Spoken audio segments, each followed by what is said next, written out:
Hey guys, Leanne Del Carpio here, and I just wanted to chat with you about authenticity and vulnerability. And how do we know when we've hit the right note with authentic sharing that demonstrates a true vulnerability? When is it oversharing? And when do we hold back from authentic sharing and actually end up masking who we really are?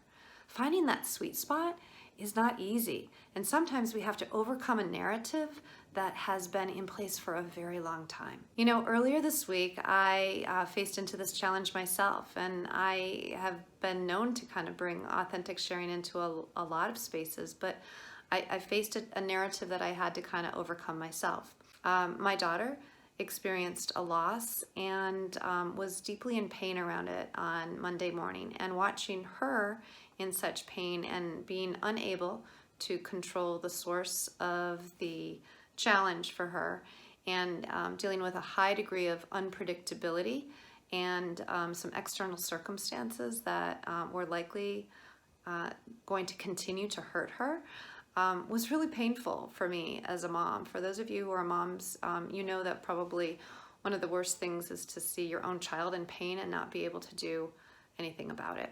And as I drove back from dropping her off at school and I thought about my team meeting that was coming up, I grappled with, okay, I'm not really feeling present here.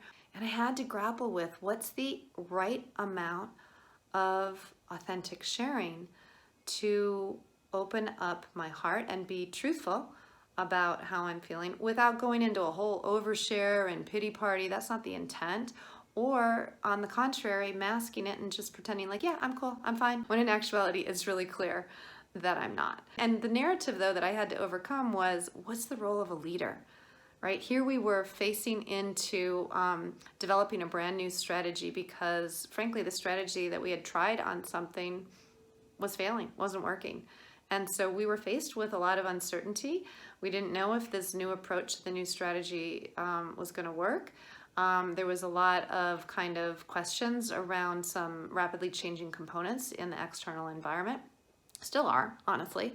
And I felt at some level that as a leader, I needed to be the one to calm the collective nervous system, to set the tone, and to be helping reassure everyone with certainty and clarity that this was the right path forward. And I do want to do that, and I did do that. But if I did not honor how I was energetically kind of grappling with some of the loss that I experienced in the morning, my energy would have been completely incongruent, and it would have set a discordant tone to the conversation. Today, when we think about how we appropriately express vulnerability, if we think about many cultures, again, calling it the Goldilocks principle, the golden mean, the middle way, whatever you want to call it, it's about an appropriate expression of a principle. And if we go to Brené Brown, one of my absolute favorites, when she defines vulnerability, she talks about the courage to really take on uncertainty, risk, and emotional exposure, and do that with an authenticity and authentic sharing that is congruent with who you really are. It is not about finding the perfect expression of that authentic feeling, but more about honoring what is true. And that's different than the masking, right? That a lot of us were raised to believe that leaders had to do in order to be seen as competent and confident and clear and certain and what else? Relatable and engaging, you know, and all these things together in a typical go-getter who's going to be unstoppable. That myth of kind of project this protects us against feeling pain, from feeling emotionally exposed, from feeling raw, and possibly from feeling like we're going to be rejected from the tribe, right? Like if we go back to kind of the core needs of human beings, many of us at root feel afraid that if we truly reveal who we truly are, we will not be accepted.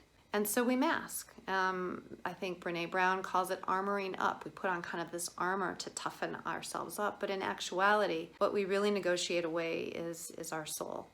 And in many ways, we also start living a life with greater potential regrets. Regrets for not speaking up, regrets for not being truthful of truly who we are, regrets for staying in a place longer than is in alignment with who we truly are. Whatever that might be, I think regrets are one of the most expensive, one of the most costly things you can generate as you live life, because you never pass that, you never have that moment again. You can have all the wealth, all the titles, all the experiences in the world, but if you're stacked up with regrets inside, you're not living life fully, and you never really get that back. So that masking was not really an option for me, because I endeavored to live a life without regrets. And I wanted to honor those true feelings in a way that would also demonstrate and model strength in the face of uncertainty. Now, oversharing was the next narrative I had to overcome, though, because there was a part of me that thought, oh God, I don't want to be like so wearing my heart on my sleeve that I'm just like the pity party of the morning. I mean, way to start the party, Leanne. You know, just talk about all your emotional drama. It's Monday morning, for God's sake. People are barely getting through their first cup of coffee. But you know, truly, when you think about it, oversharing comes from a place of attention seeking. It comes from a place of wanting either that pity party because you want people to tell you it's okay or put all the attention on you, or it can come from a place of like narcissism, right? And I didn't want any of that, but you've probably seen examples of that, right? When people think they're being vulnerable, but they overuse it. This is an interesting story. A CFO of a large organization wanted to be vulnerable and disclosed a tragic flaw instead of like a personal imperfection. You know how a personal imperfection can be kind of cute and kind of relatable? Well, this individual exposed that they really didn't understand math. I mean, it was a little bit more complex than that, but that was kind of the message that came across. And we thought, that may now have eroded the confidence in your leadership because you've just shared a tragic flaw, right? Or the individual who starts sharing more of their personal care routine, you know, whether it's, you know, talking about their waxing appointment or their, what they do in drinking games on the weekend. Like, not appropriate, people, right? Boundaries. We need some boundaries here. So if you are making others emotionally uncomfortable by sharing too many intimate details of your life, that ain't vulnerability. That's oversharing. That would be definitely a sign that you're oversharing. Another example of oversharing that I've seen is leaders who feel like they have to get to the point of tears, where they're literally sharing raw vulnerability. That's better suited for a therapist's office, guys. Or worse, leaders that believe that if they're being really vulnerable and really honest, they mistake candor for brutality, and they deliver feedback like it's a hand grenade and leave others crying. That's not vulnerability, that's cruelty. Candor with care is what we're striving for. Anyway, I still had this narrative that I didn't want to necessarily overshare and make it uncomfortable for my team. So finding that appropriate balance is the challenge.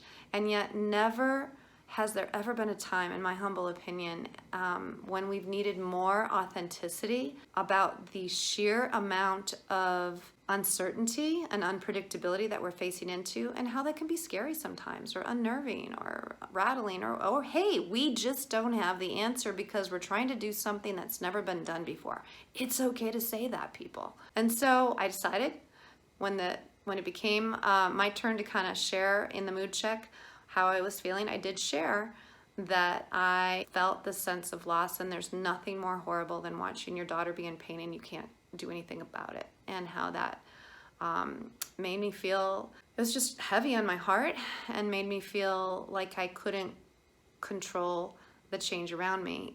Later, when we got into the strategy, it was helpful to have said that, because it actually helped us know that we can't control and predict this changing landscape around us.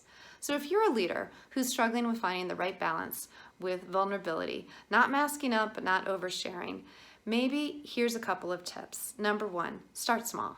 Really think about what is, given my audience and who I'm speaking with right now. What is one thing that I could open up authentically about?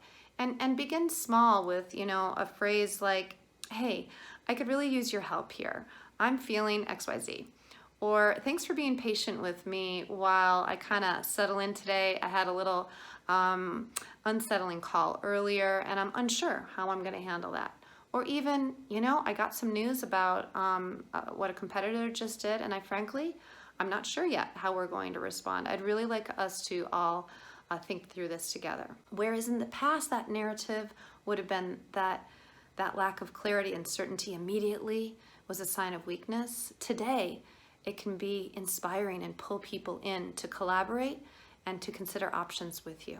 The second thing you may want to think about again is, what is the desired outcome? By sharing more authentically and vulnerably, what can you model? What do you take a stand for? For me, I can't be anything less than hopefully a living example of limitless possibilities, even in the face of legitimate limits. And I faced into some limits that morning. I struggled with it, and I was going to bounce back and find more possibilities, but it's also okay to be human. And so I decided that was more important to model than my pride or the risk of the emotional discomfort in the process. I don't know what it's going to be for you, but I hope that these 2 tips help you in finding your right balance in vulnerability and authenticity.